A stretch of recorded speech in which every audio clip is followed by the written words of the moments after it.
How would you like a 15% discount to my daily email, the stack of stuff, the show notes, discounts to the conference, all of that? All you need to do is text the word show to 33777. You'll get the annual subscription with a 15% discount to my daily email. You'll get the stack of stuff, the links to the show notes, discounts to the conference, and so much more. All you have to do is text the word show, SHOW, to 33777. Text show to 33777.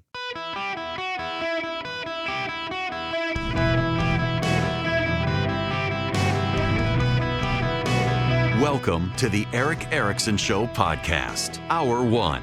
Hello and welcome. It's Eric Erickson here across the United States. Those of you listening in Atlanta, I'll have Chris Carr, the Attorney General, with me 2 p.m. on your station. The rest of you, we see how the news plays out and what I get to at 2 p.m. I'd never have a script by 2 p.m. I don't know what I'm talking about. It's whatever the big news is. So we'll get there.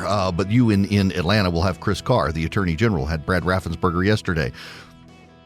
We need to talk about Maine and Graham Plattner, and I actually want to start in Georgia to talk about Maine.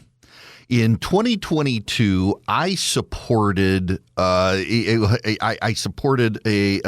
Sadler, who was running for the U.S. Senate, a Navy SEAL and impressive bio. Did not support Herschel Walker.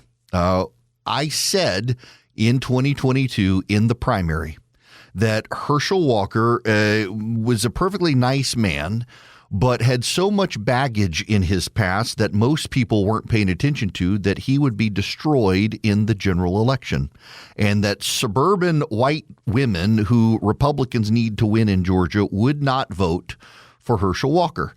And I was told it was because I was never Trump. I was told it was because Donald Trump supported me. I was told I should trust Donald Trump. I was told that I was a traitor to my party for not standing with Donald Trump. I was told a lot of things by a lot of Republicans. And I said at the time, look, if he wins, I'll support him in the general election, but I'm not going to support him in the primary because I know where this heads and we can do better. And sure enough, in the general election, white women in the suburbs, I know a lot of them, church-going women in the suburbs, when they found out about how he had abused his wife and held a gun to her head, among other things, they couldn't bring themselves to vote for Herschel Walker. I almost said pull the trigger on Walker, but that would have been bad. That they couldn't bring themselves to vote for Walker. He made it into a runoff. Brian Kemp was no longer on the ballot. The Kemp machine was not there to cross him over. And guess what? Kaboom. He got destroyed in the runoff, handing Raphael Warnock 6 years in the United States Senate. This is why I'm supporting, by the way, Derek Dooley for the United States Senate in Georgia. Dooley has not run a good campaign. But Dooley does not have the ethics committee baggage that Mike Collins does. Mike Collins is going to get destroyed by Jon Ossoff in the general election for both his and his campaign manager's behaviors.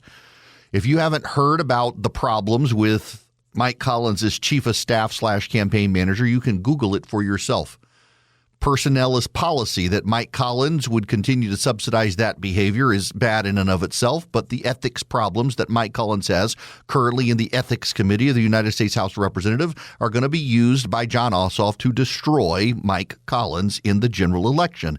It's the exact same playbook that was used against Herschel Walker. And by the way, Jon Ossoff has a career of getting himself elected attacking the ethics of his Republican opponents. And you make it very easy for him if you go with Mike Collins. You absolutely do. MAGA is not going to get you elected in Georgia in the general election. You have to get suburban white women to vote for you, and Mike Collins is going to alienate them when they find out about his chief of staff / campaign manager and when they find out about his own ethics problems. Frankly, it's kind of the same problem Greg Dolezal has in the lieutenant governor's race, using the same consultant who used Greg Dolezal, the lieutenant governor race in Georgia. One of the lieutenant governor candidates in Georgia has a slight speech impediment.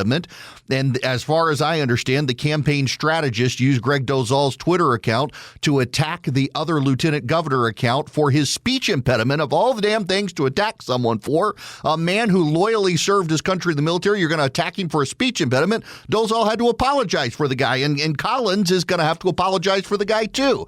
It makes it really easy for Jon Ossoff, and Republicans in Georgia have a very good way of making it very easy for Ossoff by nominating Mike Collins and all the baggage that will come with it. He's been a fine congressman. He's going to be a disaster as a candidate for the U.S. Senate statewide in Georgia when John Ossoff has his way with him. Dooley has not run a great primary campaign, but he is mostly unknown and does not have the ethics baggage, and so will be a far stronger candidate in the general election without alienating suburban women the way Collins will.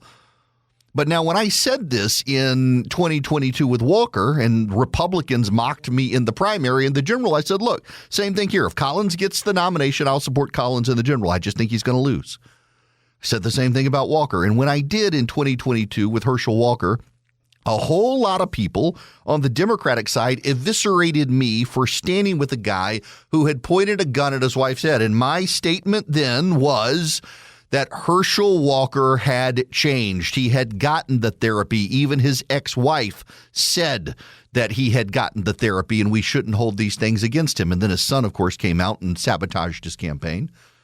But Democrats blasted me. This is character still counts, Erickson. This is a guy with mental health issues. Why are you sending a guy with mental health issues to the Senate? It can't all be about power. You're terrible if you do this. And those Democrats who attacked me in 2022 are rushing to stand with Graham Plattner in Maine, a man who doesn't just have a Nazi tattoo. He has the tattoo of the men who manned the guard towers at the concentration camps, randomly shooting Jews.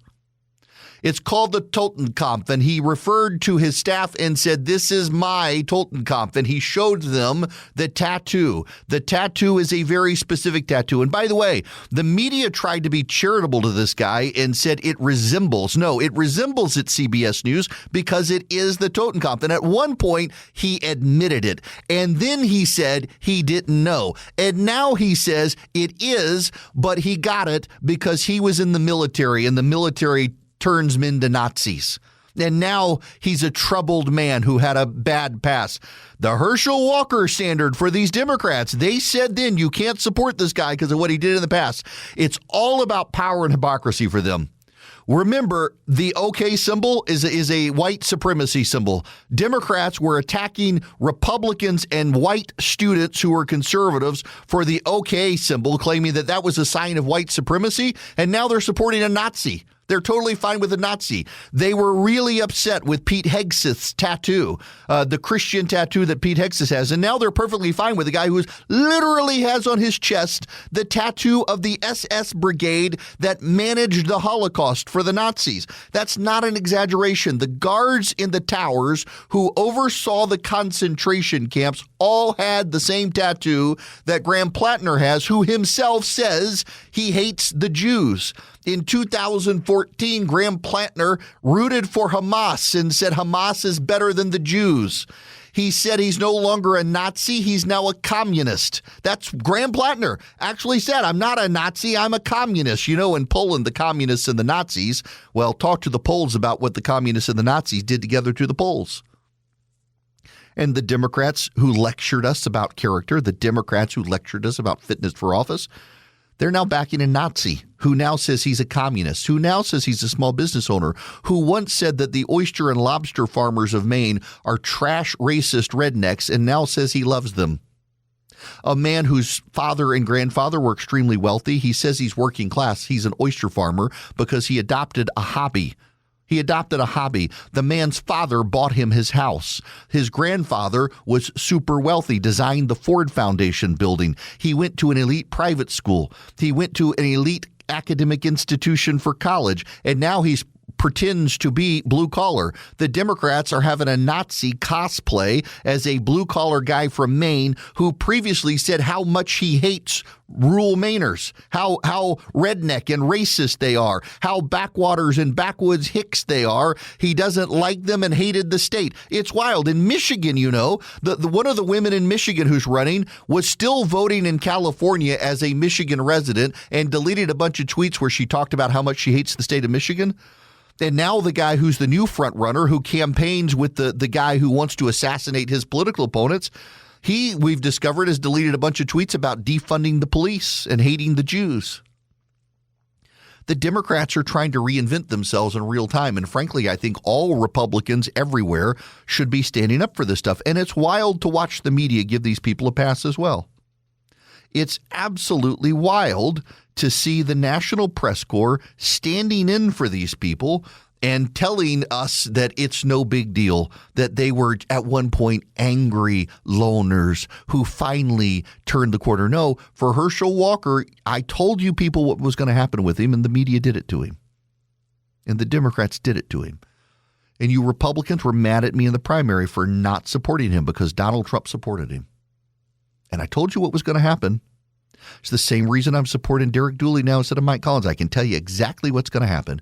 Most of you people don't even think we can win the Senate seat in Georgia right now. Even if you stand with Mike Collins, you want to make a change, you got to vote for Derek Dooley. He's an outsider. He can absolutely do it. But for you people on the Democratic Party side to keep lecturing us about morals, morality, and the like, come on. It's just absolutely bizarre to me that you people would double down on a Nazi in Maine instead of finding a better candidate. You had a better candidate, and it was the governor of Maine. The governor of Maine, who at one point you people were heralding as the future of the Democratic Party because she stood up to Donald Trump. Remember, Janet Mills, the governor of Maine, stood up in the White House and provoked a fight with Donald Trump, and Chuck Schumer lined his money up behind her to help her and then abandoned her because she couldn't get traction because the progressives in America poured money in to help a Nazi turned communist because for them it's all about power and the fight. This is a man who 2 days after the assassination attempt on Donald Trump just this past Saturday actually stood on stage and talked about how the Republicans are fascists and need to be stopped. I think one of his fans tried to stop the Republicans this weekend.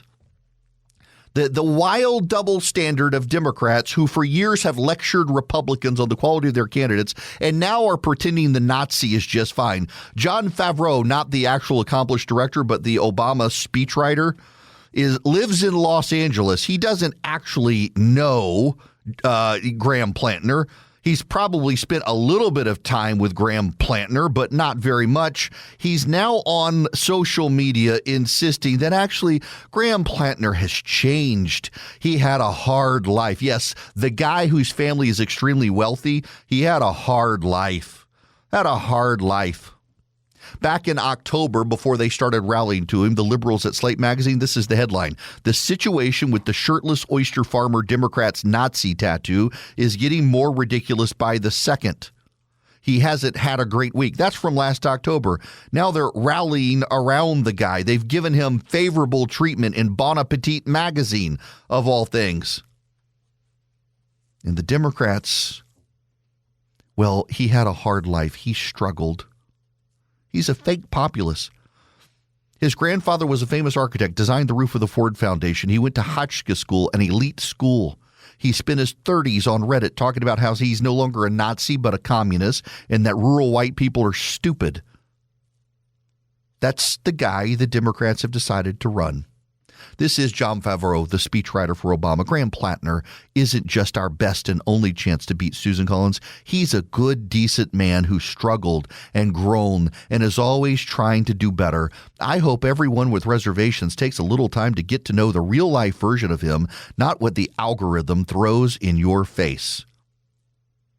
Guy who lives in Los Angeles wants people to get to know the real-life Graham Plantner, who lives in Maine and whose existence was unknown to these Democrats like Favreau until 6 months ago when they found out about him because the headlines about him having a Nazi tattoo, and they decided he was A-OK, hunky-dory, and just fine. Friends, we can defeat Plantner and keep Susan Collins in the Senate. The Republican opposition research is only just now starting. Everything we know about Plantner so far has come from the Democrats who were trying to stop him, and they couldn't because the progressive rabid base, they fed off that. Oh, he was a Nazi. He hates Jews. This is our guy. That was their view. We don't have to do the same thing. And again, it's why I'm supporting Dooley in Georgia, because we don't have to make the same mistake with a candidate you can see getting into the general election and being destroyed by the Democrats, not for racism, but for ethics baggage, for the baggage of his campaign manager and chief of staff. We don't have to make the same mistakes the Democrats have made. We did this with Herschel Walker. Have you not learned your lesson? Do you want to win or do you want to virtue signal? The Democrats in Maine have decided to virtue signal. I would personally like to win in Georgia, so I'm going to vote for Derek Dooley, and I would encourage you to do the same thing. Have a fresh-faced candidate that can't be defined by the ethics baggage that is so obviously waiting for Mike Collins when he gets into a general election. I told you what would happen to Herschel Walker. You people didn't believe me. I hope you'll believe me this time. Y'all, I try to be a patient person. I try. But we got some people who are 30 feet over a runway right now. I am hearing people attack Georgia's Governor Brian Kemp for refusing to suspend the Georgia primary to redraw congressional districts as Louisiana is doing. Y'all do know I actually am an elections lawyer, right? In the state of Georgia, right? The Constitution and laws of Louisiana are different from the Constitution and laws of Georgia.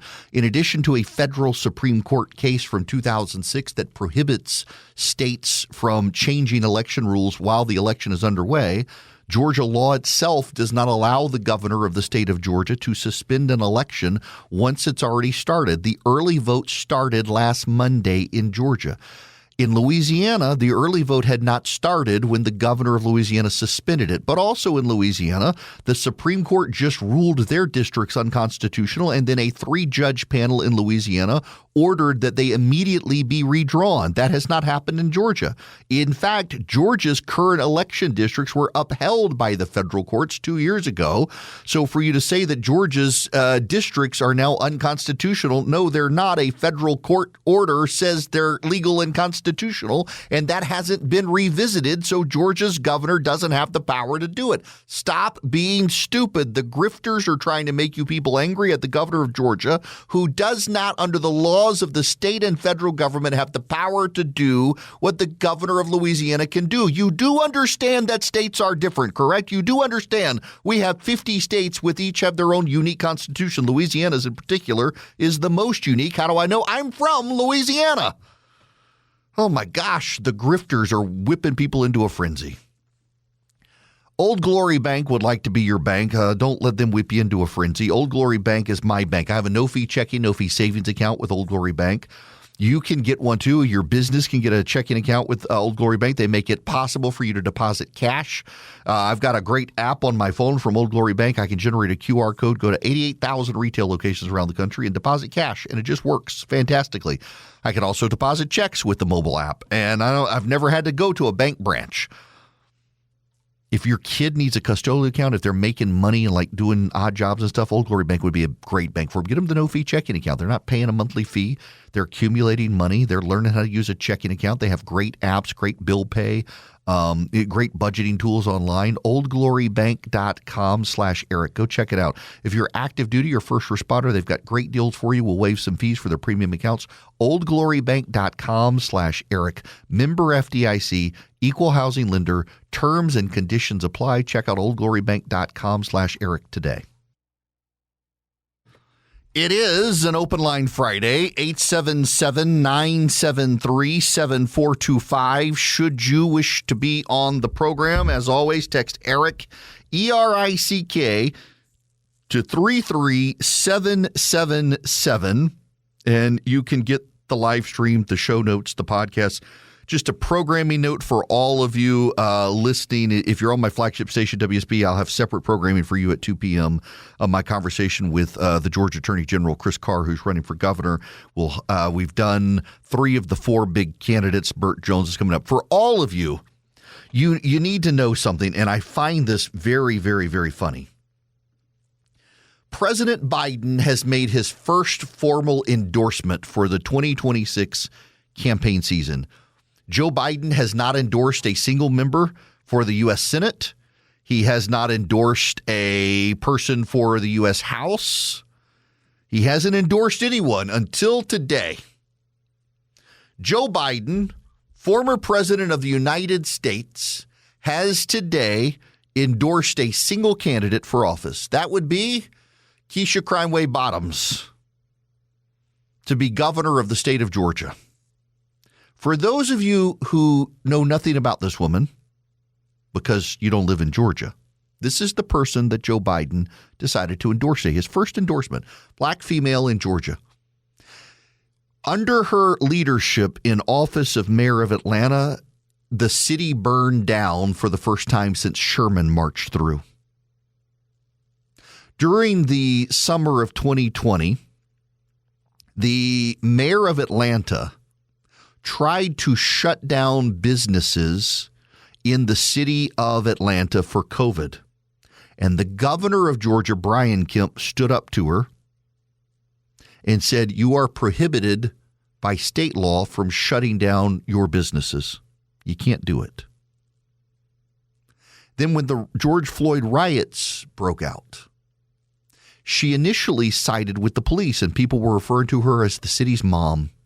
She was out trying to console the people upset about George Floyd, but also maintain law and order. And the first few days, things seemed to be going well. And then a group of kids from a local university tried to drive through a police blockade. The police not only stopped the car, but tased the kids trying to run through the police blockade. And she sided with those kids and punished the police officers. And then when she got cheered on by the crowd, she turned on the police and started a crime wave. There were riots and parts of the city burned. She became so unpopular that she couldn't run for re-election. The voters of the city of Atlanta rejected her for a second term. She didn't even bother running for a second term. She was so unpopular. During all of this, a group of radical progressive protesters took over a local Wendy's after a man named Richard, I forget his last name now, Brooks, I can't remember. So let me tell you about this. This happens around the same time as the George Floyd stuff. This guy is high out of his mind and falls asleep in a Wendy's drive-thru. Nobody can move. He's sound asleep in his car, clearly under the influence of something. The police show up, get him to pull over, and they find out that he's got a lot of priors, and they got to take him to jail. So this guy knocks over the police officers, grabs one of their weapons, runs away from them, turns to fire the weapon. I can't remember if it was a taser or it was a gun. I can't remember. But turns to fire the weapon at the police officers, and one of the police officers pulls his gun and shoots the guy and kills him. The police officer, I don't know if he knew what weapon the guy had taken. The other police officer was given a concussion when the guy shoved him to the ground, when the bad guy shoved him to the ground. Police officer shoots him. He dies. So local progressive protesters take over the Wendy's and call it one of those free zones or whatever, those progressive zones they set up. A mother, and by the way, the mayor of Atlanta, Keisha Crimeway Bottoms, allows them to do it. Tells the police not to stop them. A mother gets lost in the area. Doesn't know what's going on. Turns her car around in that Wendy's parking lot. And those people open fire and kill her 10-year-old daughter in the parking lot. The mayor of Atlanta blames the police, who she said should not be there to stop those people from taking over the Wendy's. Crime goes through the roof in Atlanta. It gets so bad that there are random drive-by shootings in neighborhoods. There's a guy in a wealthy neighborhood about 5 blocks from where I am, running down the road, exercise running, and someone drives by and shoots him. The police walk off the job. The north end of the city tries to break away from the city because crime has gotten out of control. In fact, I used to stay at a hotel. It's a very nice hotel in the northern part of the city of Atlanta. Used to stay there. They had 3 shootings. Now I stay at a more expensive, very secure hotel where you can't get into the backyard of the hotel, unlike this other one. Crime went through the roof. people and businesses started leaving. And the people of the city of Atlanta, majority black city, said, you know what? We're not going to support you if you run for re-election. So Joe Biden, who, by the way, flirted with giving Keisha Crimeway Bottoms the vice presidency before Kamala Harris and making her an ambassador to some Caribbean island, brought her into the Biden administration. And if you talk to reporters and Democrats in Washington, D.C., all of them say she didn't do a very good job.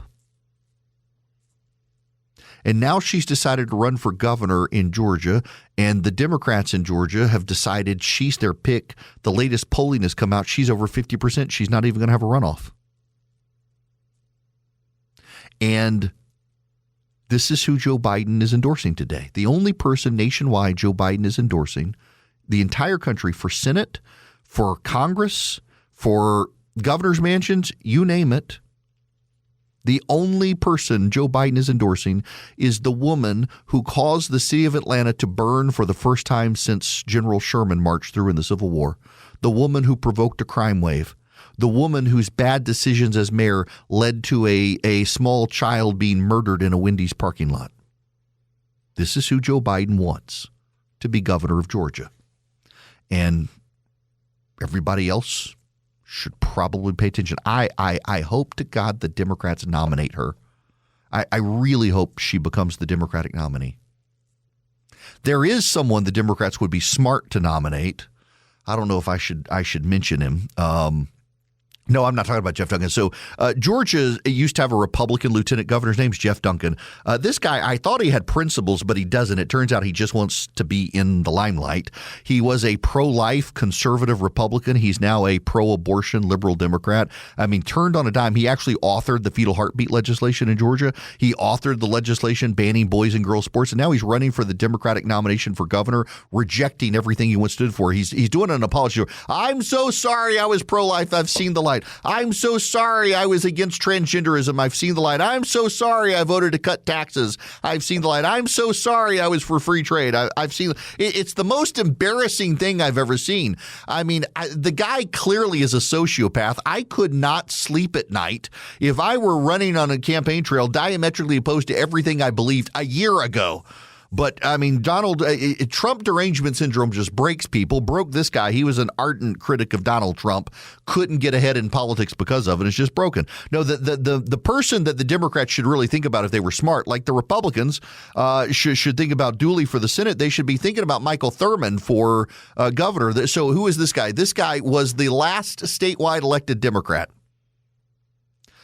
He's older now. He's black. He was the labor commissioner in Georgia for a number of years. Republicans voted for him. Democrats voted for him for years. And I think he's in second place of the Democratic primary, but not doing enough to get Keisha Lance Bottoms into a runoff. But I mean, this is a guy who Republicans regularly voted for years. He left the labor commissioner, became the county commission chairman for DeKalb County, which is the big progressive county just to the east of Atlanta. And now he's running again for governor, and the Democrats are rejecting a man because why? Because he's had bipartisan street cred. They want a hardcore progressive.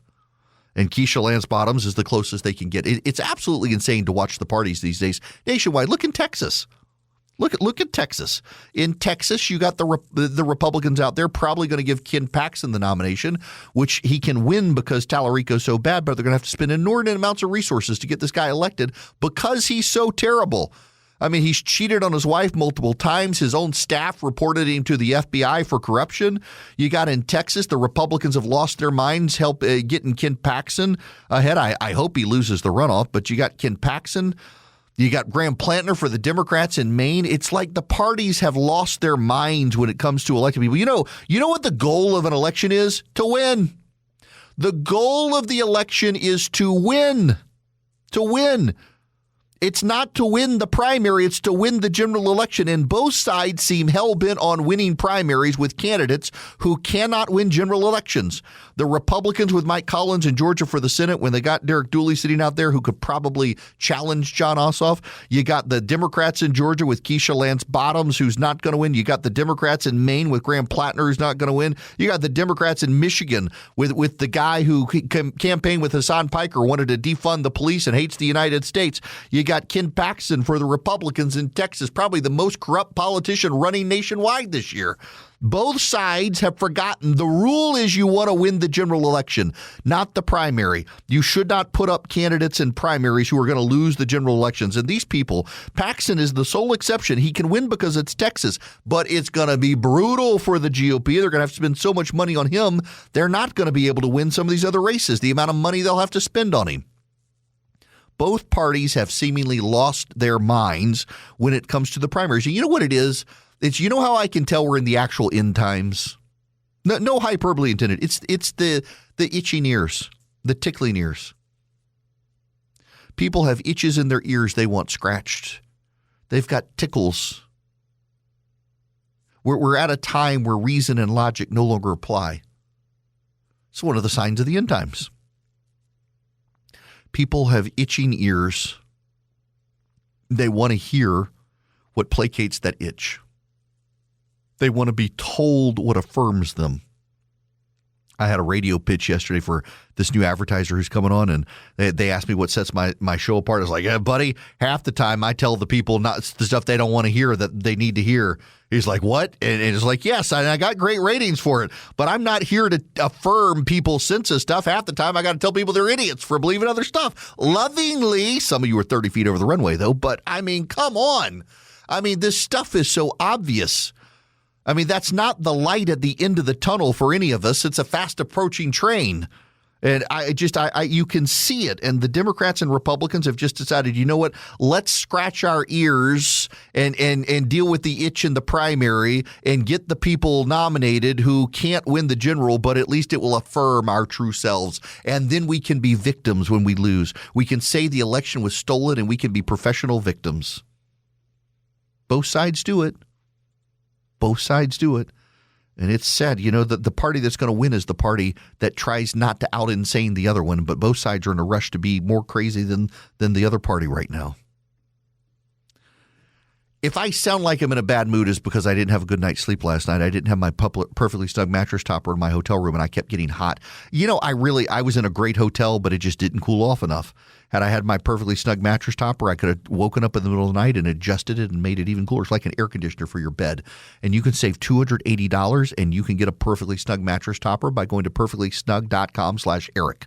perfectlysnug.com/ERICK. Sign up for Perfectly Snug today.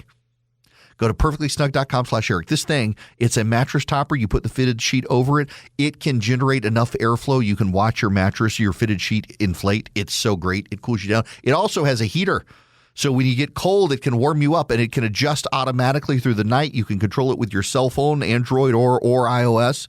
And it just works. Even Oprah Winfrey likes this thing. Get $280 off. Go to perfectlysnug.com/Eric, perfectlysnug.com/ERICK, and you can have a great night's sleep. And I can tell you, from having stayed in hotel rooms the last couple of nights, I sleep better with Perfectly Snug than I do without it. I've been in a great hotel with a great mattress, but no ability to cool myself down at night, which I have now with Perfectly Snug. perfectlysnug.com/Eric. Hello and welcome. This hour of the program is brought to you by Van Allen Golf, vanallengolf.com, ALLEN. You can text golf to 33777, and I'll send you the link back. You can also subscribe to the Golf Journal with my referral link, and they'll send me free golf balls if you do. It's a great gift for people who love golf. And the Van Allen Golf, but I used mine last night at In-Town Golf. I practiced on a little putting green outside.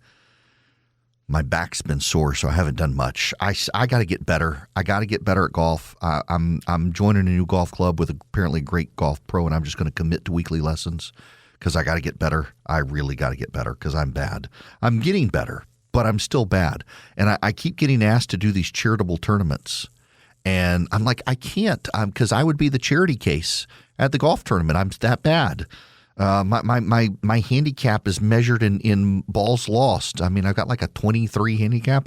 I've never shot under 100 in my life. I got to work on that. Well, I have on the front nine. I got like a 90. So yeah, it's bad, y'all. It is bad. I'm working on it though. But my putting is fantastic. My short game is actually the one thing I don't have to work on. I'm great at putting. VanAllenGolf.com. Their putter makes it even better. Okay, We got to move on. When we come back, there's update on oil pricing skyrocketing, Iran problems, what the president may or may not do. But first, I got to tell you, have y'all seen or heard the salacious story in the Daily Mail about the woman who worked for J.P. Morgan who turned a younger employee into her brown boy sex slave, as she called him, and made him do terrible, degrading things to pleasure her? The Daily Mail ran the story with all the accusations, and it turns out they're not true. And this woman's life is probably destroyed as a result. There's probably going to be a massive lawsuit. J.P. Morgan has come out very forcefully and says it investigated the allegations, and the guy left the company, went to a competitor, and apparently didn't make the accusations until after he left, and all sorts of shenanigans at stake here. And this poor woman, the Daily Mail was willing to trash her and her reputation for a salacious story that went viral on the internet. The jokes have actually been pretty hysterical. But what they did to this woman's reputation, not hysterical at all. It's damaging and troubling, and fed the flames on social media. And the story turns out not to be true. Just unbelievable. The destruction of a woman because of clicks. Now, speaking of clicks, I need to tell you about Incogni, INCOGNI, incogni.com/Eric. If you go to incogni.com/Eric, you can save up to 60%, and they will get online and they will work with data brokers to get your information offline. So if you go online, I challenge you to do this. Go online, put in your name and your cell phone number, and you will probably see lots of data broker websites with your information, telling you who your neighbors are, telling you who your family is. It's a massive invasion of privacy, and the data brokers, they sell it. They sell it even to criminals. And in some cases, it can be your prescriptions. It can be other information. And it's a real invasion of privacy. And Incogni works day and night to get that stuff off the internet tirelessly for you. They get it deleted. They make you more anonymous online. I'm pulling up my Incogni account right now. 340 data brokers now covered, 225 takedowns, 49 actively monitoring, 66 more in progress. You can get the same protection online I have with incogni.com/Eric. Save up to 60%.